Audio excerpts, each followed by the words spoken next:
Pertanyaan Nabi lahir dari rasa cinta Nabi kepada tanah airnya Makkah Al-Mukarramah. Artinya apa, saudara? Nabi bertanya-tanya karena cinta Makkah. Makkah adalah tanah airnya Nabi. Maka natijah kesimpulannya Nabi cinta tanah air. Saya mau tanya, kira-kira sampai sini jelas atau tidak? Sadayana parantos ngartos. Alhamdulillah.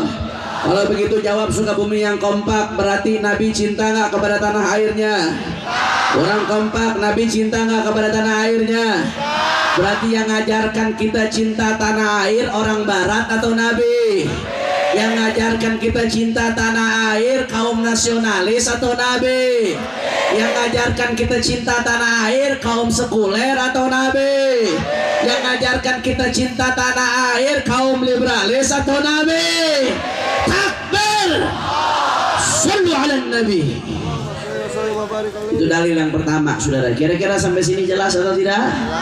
Insya Allah. Dalil yang kedua masih dalam Sahihul Bukhari. Hadisnya masih di Bukhari, saudara. Para sahabat meriwayatkan Pak Bu. Apa kata para sahabat? Kana sallallahu alaihi wasallam idza qadima min safar fa nadhara ila juduranil Madinah aw dha'a rahilatahu wa in kana ala dabatin harrakaha min hubbiha. Para sahabat cerita, itu Nabi Pak Bu kalau datang dari perjalanan dari mana-mana, begitu Nabi lihat tembok Madinah, udah mau sampai Madinah, saudara, apa yang Nabi lakukan? Aw dha'a rahilatahu wa in kana ala dabatin harrakaha.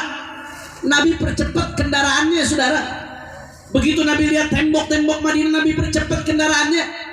Itu kalau binatang Nabi, kudanya Nabi, ontanya Nabi digerak-gerakkan oleh Nabi. Untuk apa? Supaya cepat.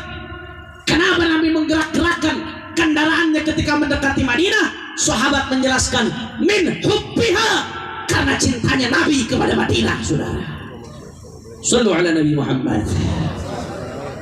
Makanya Imam Ibnu Hajar Al-Asqalani dalam kitabnya Fathul Bari, Syarah Sahih Bukhari, apa kata Imam Ibnu Hajar, saudara? Beliau menjelaskan, wa fil hadithi dalalatun ala fadlil Madinah wa ala masyru'iyyati hubbil watan wal hanin ilaih. Kata Imam Ibnu Hajar ketika menjelaskan hadis ini, mensyarahkan hadis ini, apa beliau sampaikan? Wa fil hadithi dalalatun, hadis ini menjadi dalil. Dalil atas apa? Yang pertama, atas keutamaan Madinah. Kenapa Madinah utama? Karena diantaranya dirindukan oleh baginda Nabi besar Muhammad sallallahu alaihi wasallam. Yang kedua, hadis ini menjadi dalil kata Imam Ibnu Hajar bahwasanya, saudara, masyru'iyyati hubbil watan, cinta tanah air itu diperintahkan syariat. Wal hanini ilaih, rindu tanah air itu diperintahkan syariat. Dari mana Imam Ibnu Hajar bisa mengambil kesimpulan demikian? Saudara, kalau kita telah dengan baik, yang dilakukan Nabi tadi, saudara, adalah perbuatan. Perbuatan Nabi adalah hadis fi'li, saudara. Hadis fi'li, selama tidak ada dalil lain yang menunjukkan hadis tersebut khusus untuk Nabi, maka dia menjadi qudwah, menjadi contoh, menjadi hujjah untuk ditiru, saudara. Artinya apa? Nabi cinta kepada Madinah, sedangkan Madinah adalah tanah air kedua Nabi. Sebab Nabi hijrah ke Madinah, mendirikan negara di Madinah, bahkan Nabi sampai dikubur di Madinah, saudara. Artinya apa? Nabi cinta kepada Madinah, sedangkan Madinah adalah tanah airnya Nabi. Maka natijahnya, kesimpulannya, Nabi cinta tanah air. Takbir. Kira-kira sampai sini jelas atau tidak? Jelas atau tidak? Kalau begitu, kalau yang ada yang mengatakan Islam nggak mengajarkan cinta tanah air, ngawur atau tidak? Ngawur atau tidak? Faktanya Nabi cinta nggak kepada tanah air? Cinta nggak tanah air? Jawab yang kompak. Kalau begitu, yang ngajarkan kita cinta tanah air siapa? Yang ngajarkan kita cinta tanah air siapa? Yang ngajarkan kita cinta tanah air politikus atau Nabi? Pejabat atau Nabi? Kaum nasionalis atau Nabi? Sallu ala Nabi Muhammad. Itu dalil yang kedua. Sadayana parantos ngartos. Alhamdulillah. Eta jam sabaraha? Baru 2 dalil, masih ada 18 lagi. Lanjut atau jangan? Lanjut atau jangan? Kalau di Jakarta jam segini bencong baru dandang. Kalau orang Sukabumi jam segini ngaji masih semangat atau tidak? Yakin? Betul? Takbir! Saya ringkas dalilnya, saya bawain 2 lagi saudara. Yang ketiga, kali ini dalilnya dari Al-Quran dan penafsirannya. Di Al-Quran Allah Subhanahu wa Ta'ala berfirman, Innal ladzi farada 'alaikal Qur'ana laradduka ila ma'ad. Kata Allah Subhanahu wa Ta'ala, A'udzu billahi minasyaitonir rajim. Innal ladzi farada 'alaikal Qur'an, sesungguhnya zat yang mewajibkan atas kamu Al-Quran. Ai maksudnya farada 'alaika ahkamal Qur'an, mewajibkan atas kalian hukum-hukum Al-Quran. Laraduka ila ma'ad, dia akan mengembalikanmu ke tempat kembali. Di dalam tafsir Khazin dijelaskan, saat itu baginda Nabi sedang hijrah dari Makkah ke Madinah.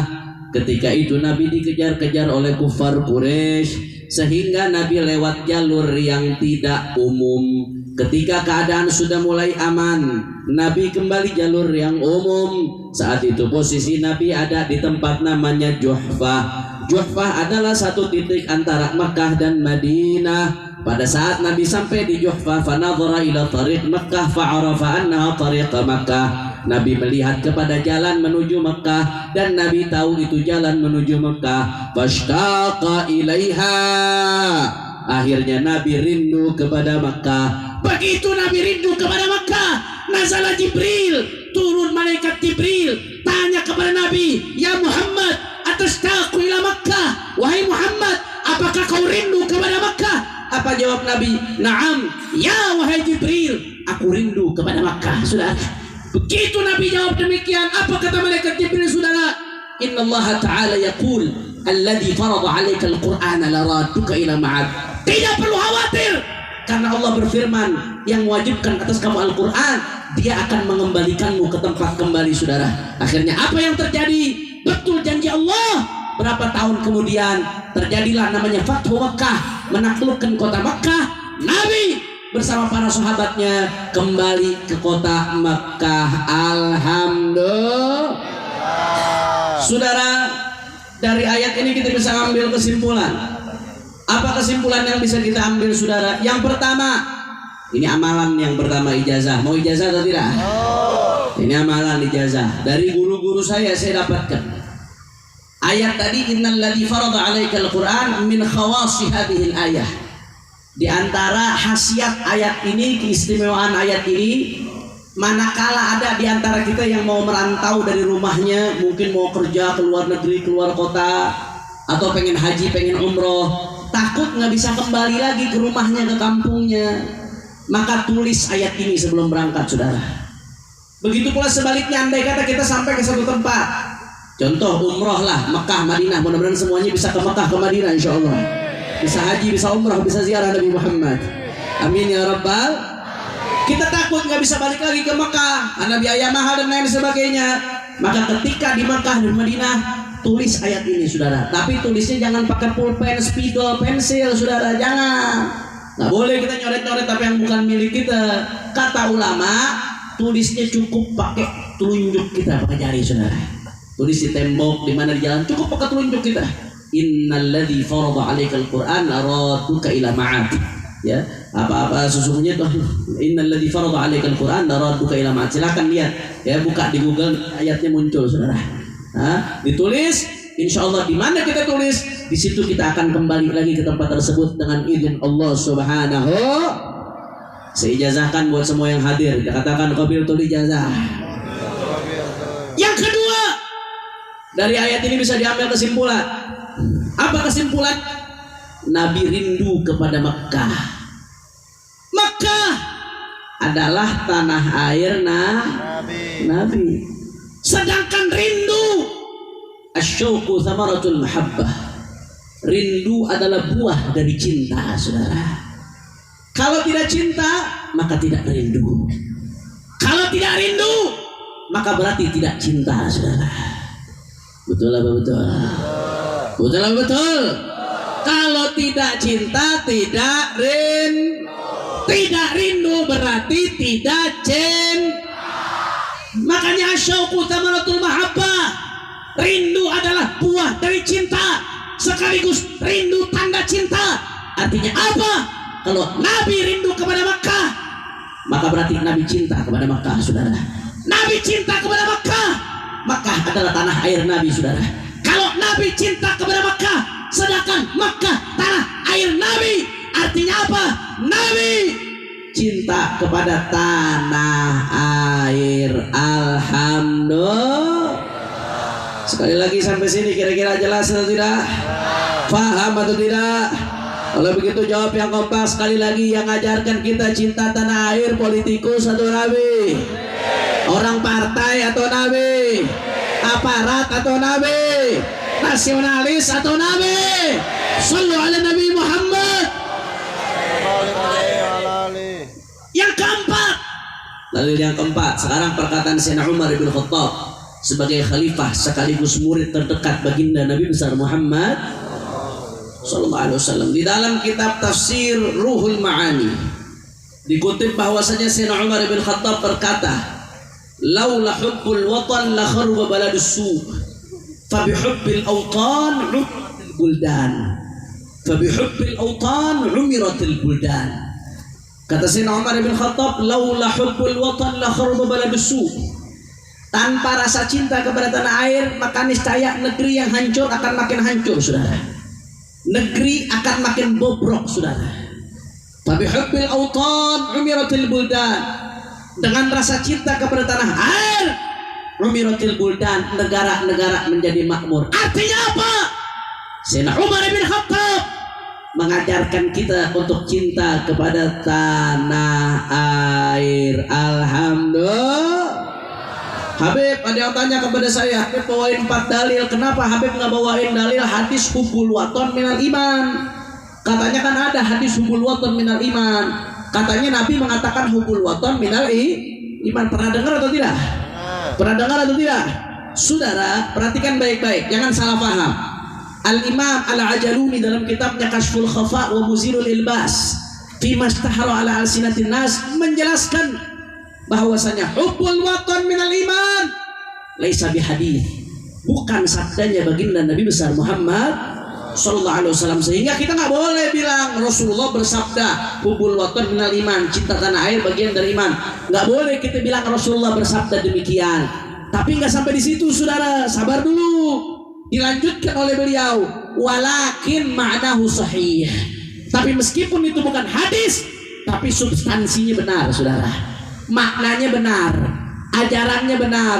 Artinya apa? Ya, Islam memang mengajarkan cinta tanah air bagian daripada iman. Hubbul watan minal itu ajaran benar, itu tepat, itu ajaran Islam. Tapi nggak boleh kita mengatakan itu perkataan baginda Nabi besar Muhammad sallallahu alaihi wasallam, karena nggak boleh kita menisbatkan kepada Nabi apa yang tidak dikatakan oleh Nabi, saudara. Kira-kira sampai sini jelas atau tidak? Faham atau tidak? Insya. Kalau begitu jawab yang kompak dari 4 dalil yang saya sebutkan tadi, dari yang saya jabarkan. Kalau begitu Nabi cinta nggak kepada tanah air? Islam cinta nggak kepada tanah air? Jawab yang kompak. Kalau begitu yang mengajarkan kita cinta tanah air partai atau Islam? Partai atau Islam? Yang mengajarkan kita cinta tanah air pejabat atau Nabi? Pejabat atau Nabi? Yang mengajarkan kita cinta kepada tanah air, saudara, nasionalisme atau syariat? Nasionalisme atau syariat? Siap cinta kepada tanah air, siap berkorban untuk tanah air, siap berjuang untuk tanah air. Takbir. Oleh karena itu, saudara, dari apa yang tadi saya jabarkan, maka kalau kita kembali ke awal, tadi ada ekstrem kanan yang mengatakan bahwasanya Islam tidak mengajarkan cinta tanah air, maka tentu perkataan ini adalah perkataan keliru, saudara. Karena cinta tanah air dicontohkan langsung oleh baginda Nabi besar Muhammad sallallahu alaihi wasallam. Tapi di sisi lain ada ekstrem kiri yang tadi saya sebutkan, dengan enaknya menuding-nuding ulama, habaib, kiai, santri, umat Islam tidak cinta tanah air cuma gara-gara tegas, cuma gara-gara menyampaikan hak itu hak, batil itu batil, cuma gara-gara amar ma'ruf nahi munkar, dituduh anti NKRI, dituduh anti Pancasila, dituduh tidak cinta tanah air. Saudara, saya ingin peringatkan di tempat ini, saudara, jangan sembarangan bicara, jangan sembarangan berkata-kata, jangan sembarangan berucap. Kami habaib ulama, kami tidak cinta tanah air hanya dengan kata-kata, tapi kami cinta tanah air dengan perbuatan, saudara. Jangan sembarangan berkata. Kami para habaib, para ulama, para kiai, para santri cinta tanah air, bukan belajar dari nasionalisme, bukan belajar dari partai, bukan belajar dari pejabat, bukan belajar dari kaum sekuler, tapi kami cinta tanah air belajar dari Nabi Muhammad. Takbir, takbir. Makanya jangan sembarangan bicara, jangan asal berucap kau menuding-nuding para ulama, habaib, kiai tidak cinta tanah air. Betul, kecintaan para habaib, alim ulama, kiai terhadap tanah air sudah terbukti dari semenjak Indonesia masih dijajah, saudara. Ratusan tahun ulama, habaib, kiai, umat Islam, santri berjuang untuk melawan penjajah kafir, memerdekakan negeri ini, saudara. Betul? Saya mau tanya, jawab yang kompak, jawab yang keras, jawab yang kompak. Ketika Indonesia masih dijajah, Indonesia belum merdeka, saat kita melawan penjajah, melawan orang-orang kafir Belanda, kafir Jepang, jawab yang kompak. Saat itu polisi sudah ada atau belum? Tentara sudah ada atau belum? Partai sudah ada atau belum? Pejabat-pejabat yang sekarang sudah ada atau belum? Sudah ada atau belum? Tapi sebaliknya, jawab yang kompak. Saat itu ulama sudah berjuang atau belum? Kiai sudah berjuang atau belum? Mama sudah berjuang atau belum? Ajengan sudah berjuang atau belum? Santri sudah berjuang atau belum? Pesantren sudah berjuang atau belum? Masya Allah, jangan sembarangan, saudara. Kalau saya mau bahas pada malam hari ini bagaimana jasa para ulama terhadap negeri, maka jangankan 1-2 jam, 2 minggu pun nggak akan selesai, saudara. Ada buku 2 jilid tebalnya, ditulis oleh Profesor Dr. Ahmad Mansur Suryanegara dengan judul Api Sejarah. Apa isi buku tersebut, saudara? Panjang lebar mengupas bagaimana perjuangan ulama, habaib, kiai, santri di dalam memperjuangkan Republik Indonesia agar merdeka, saudara. Oh, luar biasa. Silakan Anda lihat Imam Bonjol dengan imamahnya, dengan sorbannya, dengan gamisnya, yang hari ini oleh buzzer imamah, gamis, sorban dianggap sebagai pakaian kadrun, saudara. Kurang betul atau tidak? Kurang ajar atau tidak? Kurang ajar atau tidak? Lihat pakaian Imam Bonjol, saudara, dengan pakaian imamah, gamis, sorban. Apa yang beliau lakukan? Perang angkat senjata lawan penjajah, saudara. Lihat Pangeran Diponegoro dengan imamah, gamis, sorbannya, beliau berjuang memerdekakan Republik Indonesia, saudara. Lihat Hadratus Syekh Hasyim Asy'ari, pendiri Nahdlatul Ulama. Mudah-mudahan kita dapat keberkahan beliau, insyaallah. Hadratus Syekh Hasyim Asy'ari nggak main-main, saudara. Bagaimana perjuangan beliau ketika Indonesia baru merdeka saat itu? Baru sebentar umur Indonesia kemerdekaan, persenjataan kita belum kuat, angkatan bersenjata kita saat itu masih lemah, saudara. Inggris, Belanda nggak terima Indonesia merdeka. Apa yang terjadi? Mereka ingin kembali datang ke Indonesia untuk kembali menjajah Republik Indonesia, saudara. Begitu ada kabar Inggris, Belanda mau datang kembali, apa yang dilakukan Hasyim Asy'ari? Beliau kumpulkan ulama-ulama, beliau rumuskan dan fatwakan yang disebut dengan resolusi jihad. Apa artinya resolusi jihad, saudara? Isi resolusi jihad bahwasanya siapa yang berjuang melawan penjajah, menjaga kemerdekaan Indonesia, maka dia berjuang dalam jihad fisabilillah. Dan siapa yang gugur di dalam mempertahankan kemerdekaan bangsa, maka artinya apa, saudara? Artinya dia gugur syahid di jalan Allah Subhanahu. Ini resolusi jihadnya, saudara. Begitu resolusi jihad ini dikeluarkan, apa yang terjadi, saudara? Anda tahu, itu rame-rame di Jawa Timur, ulama, habaib, kiai, santri, umat Islam, mereka datang ke Surabaya, saudara, untuk berjuang melawan Inggris dan Belanda. Saat itu Inggris dan Belanda sudah canggih persenjataannya. Mereka pengalaman perang dunia pertama dan kedua, senjata mereka canggih. sudah punya pesawat tempur, mereka sudah punya tank, mereka sudah punya senjata-senjata canggih, saudara. Tapi umat Islam saat itu hanya dengan modal pedang, dengan modal panah, dengan modal tombak, dengan modal bambu rincing, mereka datang menjawab resolusi jihad ke Surabaya. Mereka lawan itu Belanda dan Jepang, Belanda dan Inggris, saudara. Terjadi pertempuran, dikumandangkan kalimat takbir. Apa yang terjadi? Belanda, Inggris kalah, umat Islam diberikan kemenangan oleh Allah, saudara. Allahu Akbar, Allahu Akbar, Allahu Akbar. Kenapa dilakukan ini oleh para ulama, saudara? Mati-matian suruh mengorbankan nyawanya, hartanya, segala yang mereka miliki, tidak lain dan tidak bukan karena cinta mereka terhadap bangsa dan negara adalah cinta yang didorong oleh iman, saudara. Kalau bukan cinta didorong oleh iman, maka nggak akan, saudara, tidak akan itu terjadi. Orang mau mengorbankan nyawanya kalau bukan karena iman, saudara. Betul. Masya Allah. Kira-kira sampai sini jelas atau tidak? Paham atau tidak? Habib, lantas bagaimana dengan para habaib? Perannya seperti apa, Habib? Oh, habaib perannya banyak. Saya nggak usah cerita panjang lebar. Saya kasih satu cerita aja, saudara. Ayah dari imam besar kita, Sayyidil Walid Al-Habib Muhammad Rizik bin Husain bin Syihab. Mudah-mudahan beliau selalu dalam lindungan Allah Subhanahu wa taala. Ayahnya imam besar Al-Habib Husain bin Syihab namanya. Habib Husain bin Syihab ini bukan ulama, Pak Bu. Beliau bukan ahli kitab, ayahnya imam besar. Tapi beliau khidmah kepada ulama. Beliau khidmah kepada Al-Habib Ali bin Abdurrahman Al-Habsyi Kuitang, saudara. Wali min awliyaillah.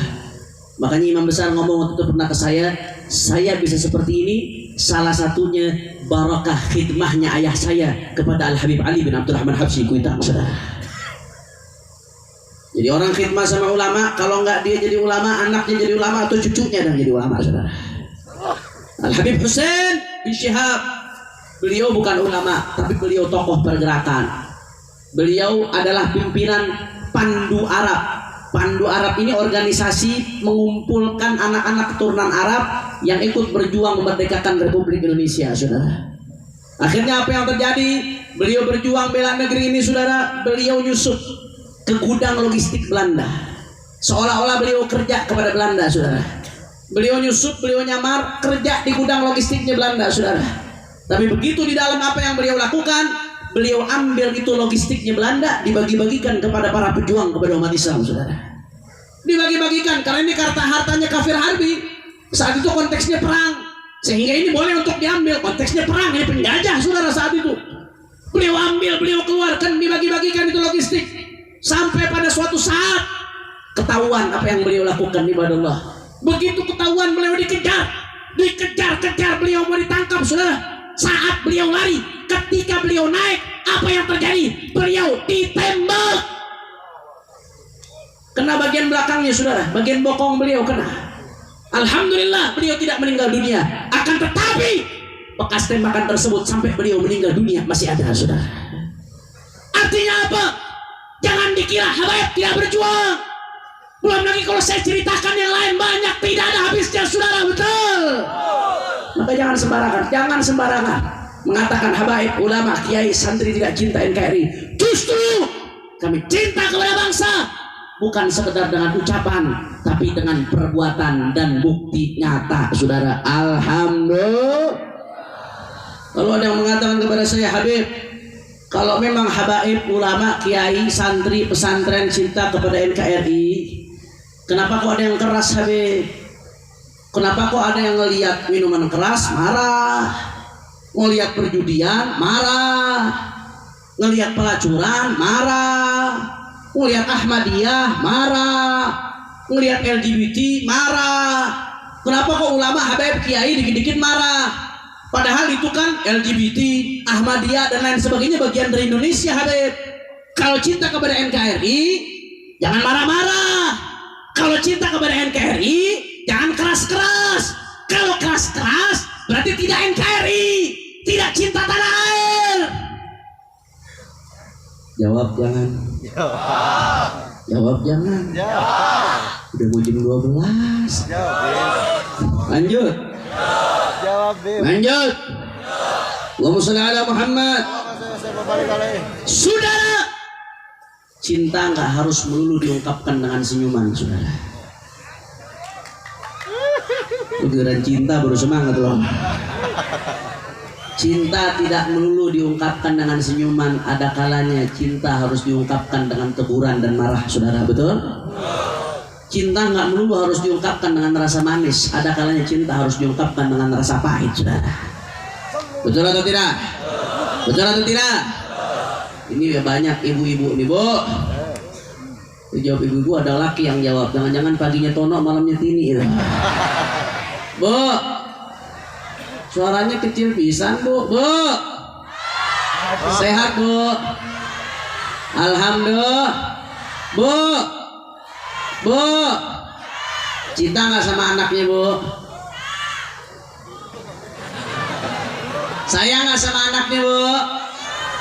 Yang jawab kok cuma ibu-ibu banyak, tapi yang jawab cuma 10. Jangan-jangan sisanya kuntilanak ini. Bu, yang kompak, Bu. Sayang nggak sama anaknya, Bu? Sayang. Nah, saya mau tanya ibu-ibu, andai ada anak tahu-tahu mabok, Bu, minum minuman keras, ibu kan sayang sama anaknya. Kalau lihat anaknya mabok minum minuman keras, auzubillah min, kira-kira ibu seneng atau marah? Dipuji atau ditegur? Diusap atau kalau perlu dipukul? Dipukul, saudara. Loh, kok dipukul? Loh, kok marah? Katanya cinta, katanya sayang. Justru pukulnya karena justru marahnya karena jelas atau tidak? Tapi sebaliknya, andai kata ada ibu cinta sama anaknya, tahu-tahu lihat anaknya mabok, nenggak topi miring. Ibu begitu temukan, ya Allah, kasihan anak saya, biarin dia lagi senang, jangan diganggu, kalau perlu tambahin 2 botol. Saya mau tanya, ibu yang seperti itu liar atau tidak? Bego atau tidak? Tolol atau tidak? Itu bukan cinta, namanya togop. Betul atau betul? Betul atau betul? Saya kasih contoh lagi nih, Bu. Bu, gitu dong.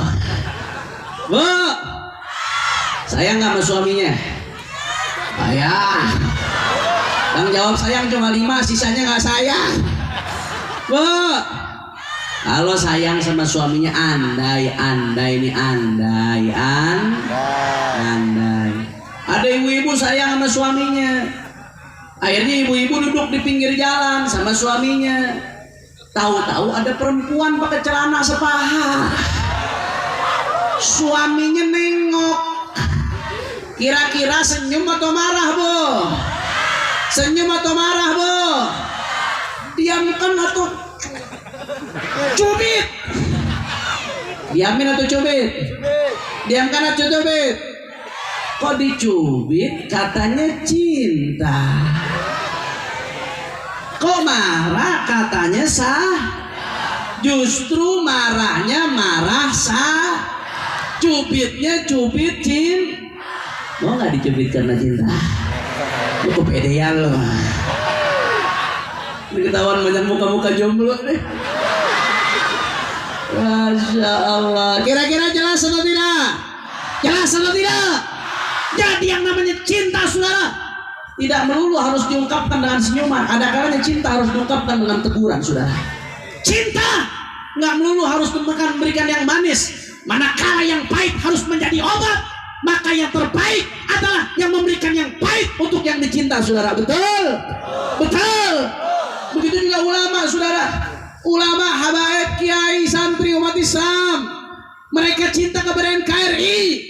Di dalam mengekspresikan cintanya kepada bangsa, mereka berbeda-beda, saudara.